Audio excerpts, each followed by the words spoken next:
ভূতনি বানভাসী এলাকায় সরাসরি ববি হাকিমকে ফোন করে বানভাসীদের সহযোগিতার আশ্বাস মুখ্যমন্ত্রীর। কেন্দ্রীয় সরকারের অসহযোগিতা এবং বর্ষা শুরু হয়ে যাওয়ার জন্য ভাঙন রোধের কাজ আমরা করতে পারিনি। টানা কয়েকদিনের বৃষ্টির জেরে হু হু করে জল বেড়েছে গঙ্গার। বন্যা কবলিত মালদার মানিকচক এবং ভূতনিবাসীর পাশে আমি রয়েছি। আমাদের সরকার আপনাদের সর্বত্রভাবে সাহায্য করবে।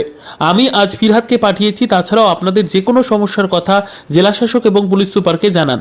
বানবাসীরা যাতে কোনো সমস্যার সম্মুখীন না হয়, পর্যাপ্ত ত্রাণ পান, তার জন্য নির্দেশ দেন ডিএম ও এসপিকে। আজ মালদার মানিকচক ব্লকের গোপালপুর অঞ্চলের বন্যা কবলিতদের হাতে ত্রাণ তুলে দেওয়ার পর মন্ত্রী ফিরহাদ হাকিমের ফোন থেকে লাইভ স্পিকার করে বানবাসীদের উদ্দেশ্যে কথা বললেন মুখ্যমন্ত্রী মমতা বন্দ্যোপাধ্যায়।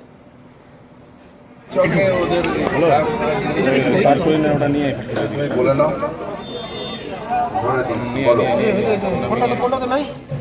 পাঁচটা দশটা নিয়ে দশটা নামা দুটা বান্ডিল দুটা বান্ডিল দৌড়ে নিয়ে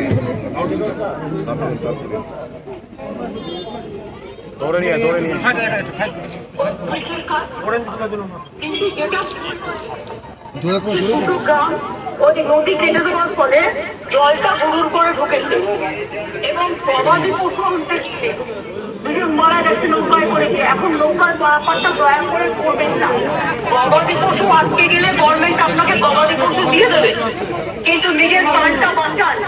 আর আপনারা নিশ্চিন্তে থাকুন। ভূতনির চকে, মানিক চকে যা যা কাজ করার আমরা প্রত্যেকটা কাজ করব। কালকেও আমি 7-8 জন পরশুদিন পাঠিয়েছিলাম। আমাদের গভর্নমেন্ট অফিসার তারা সব সামনে করে এসছে। দুই হচ্ছে কালকে সামিরুল গেছিল এবং ঋতব্রত গেছিল। আজকে ববিকে পাঠানো হয়েছে। আর আমি আব্দুর রহমানের সাথে কথা বলেছি, সাবিত্রী মিত্রও আছে ওখানে।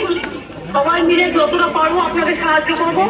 ডিএমকে আমি বলবো যা আছে সব জিনিসপত্র দিয়ে মানুষকে রিলিফ চালিয়েছে। যতক্ষণ তারা বাড়িতে ফিরতে না পারবে ইয়ার যেন দেয়। এবং আমি কালকে ডিএমদের সাথে একটা মিটিং নেবো, বাদ বাকিটা আমি করবো। আমি জানি আপনাদের কষ্ট হচ্ছে। ভূতনির চকটা এমনই একটা জায়গায় যে প্রতি বছর এই কষ্টটা হয়। ব্রিজটা ভেঙে যাওয়াতে আরো কষ্ট হচ্ছে। ব্রিজ আমরা তৈরি করে দেবো, এটা আপনারা ভরসা আসতে পারেন। আমাদের কাজ শুরু হয়ে গিয়েছিল, কিন্তু যেহেতু বর্ষার জন্য কাজটা আমরা করতে পারিনি। আর যারা মারা গেছেন তাদের পরিবারকে 2 লাখ টাকা করে সাহায্যও দেওয়া হবে। ববিকে পাঠিয়েছি, বাদ বাকি কিছু বলার থাকলে ওকে বলে দিন, আমি শুনে নেবো। আর ডিএমও আছে, ডিএমকেও আমি বলবো ডিএম এসপি কে মানুষ যেটা বলছে সেটা শুনে নিচ্ছে। ওদের রিলিফে যেন কোনো ঘাটতি না হয়।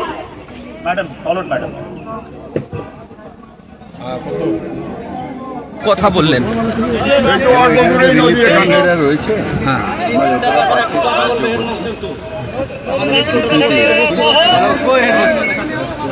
এগুলো একটা প্ল্যানিং করে মমতাদি অলরেডি করছে যাতে জলটা না আসে। জলটা আসলে উপর থেকে নেপাল, ভুটান আর সিকিম থেকে জলটা হয়ে হাই স্কুলটা একটু পরে। এটা এখন বিগত 2 বছর থেকে এখানে কাজ হচ্ছে না, নদী পাড়ে নিজে এক্ষুনি তো মাইকে বললো স্কুলটা অল্প দূরে আছে আমাদের স্যার।